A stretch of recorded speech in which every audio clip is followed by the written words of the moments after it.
The Terra Grounds Foundation, founded by Ed Kim, just put out a proposal to spend $1 billion Terra Luna Classic, worth roughly $180,000 for development on the Terra Luna Classic ecosystem.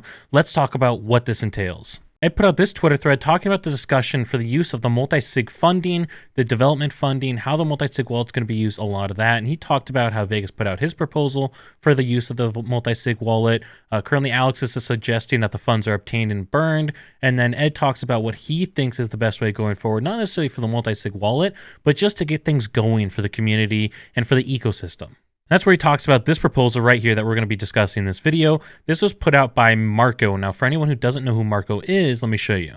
So within the Terra Grants Foundation, you have Ed Kim, everyone knows who that is, as well as two other people who are helping him. You have Marco, who's the person that we're talking about now, and then David. And Marco's the one who put out this proposal. Marco provides a summary of why this proposal he believes is needed, and essentially it boils down to the fact that without work, we can't move forward. Right now, we're at a critical stage of growth and building, and we need to not only acknowledge, but also fund the development of the ecosystem. So the plan behind this proposal is for the community to allocate $1 billion Terra Luna Classic from the community pool to reward individuals and groups that helped with the revival of Terra Luna Classic. Now, what this would do is look back into the past. So this allocation will be used to reward Terra Luna Classic supporters during the Luna V1 death spiral up until October 27th, 2022. So this is essentially if before this proposal really started getting pushed or the idea started being formed, if you were around in that ecosystem helping support the ecosystem, then you'd be rewarded from this pool. Now, there's going to be a transparent process for who receives money, as it discusses right here, and that's going to entail the community getting to know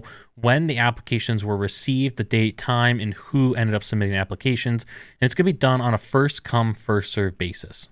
There's also some technical details here of how this process is going to carry out. Essentially, it boils down to they're going to want to verify what people claim. So if you say, hey, I was helping the Terra Luna Classic ecosystem at this time, I did this thing, they want verification. They want you to be able to prove that information. Now, once they're done with their process of reviewing all this information, deciding on who's essentially winning, then they're going to take that to the community and the community do a final vote, and the smart contract will be created to handle the distribution of the community spend proposal. Now, they did attach a flyer with more details. Let's take a look at what that has in it. Now, there's 4 different groups of people who qualify to receive money under this distribution. The first one, developers, those who programmed, developed, and tested software and systems for the ecosystem. Then we have the validators who protected the blockchain.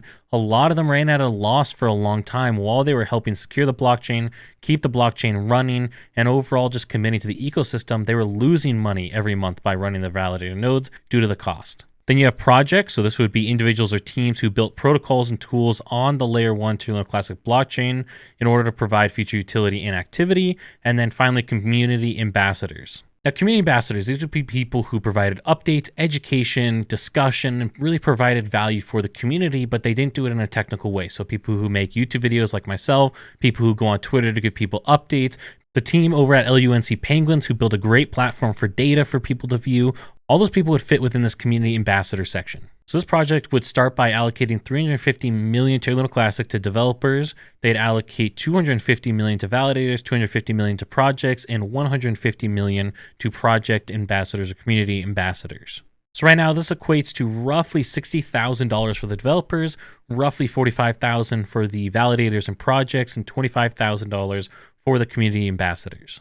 You can see right now you're looking at about 1,075 million Terra Luna Classic in here, so you're going to drain the vast majority of that. However, it's not as bad as it may seem. By this graph, you guys can see very clearly the vast majority of value within this community pool has been collected in the past 2 months. And so it's not like we're going to drain the community pool and have nothing left. It is going to collect a balance over time, and we will gain more to that community pool as time goes on. Overall, I think that this proposal is a great start to getting funding to those who dedicated the time and money to the blockchain to help revive the Terra Luna Classic ecosystem.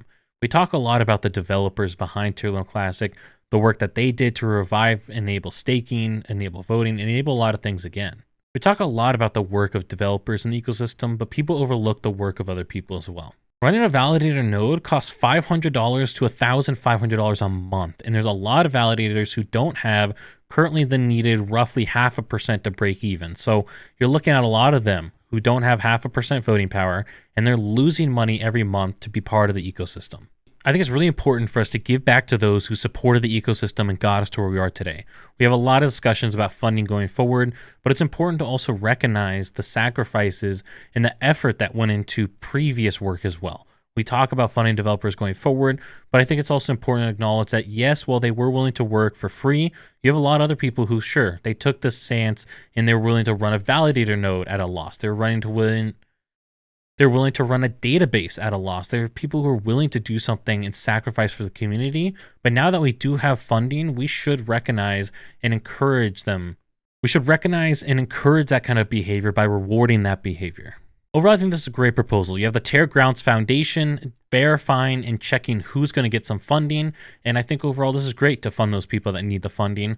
I personally don't know if I'm going to apply or not. And the reason why I say that is currently I spent over 30 hours in the past couple of days learning some code things because I want to do some stuff that's going to provide value to the community. However, there is a cost associated with that. And I'm trying to decide how to balance that. Do I want to run something at a loss, few $100 loss potentially every month? Or maybe I apply to this program, get a little bit of money, and then I can use that money to help fund more building and development from myself on the ecosystem and things that I want to do and value I want to add.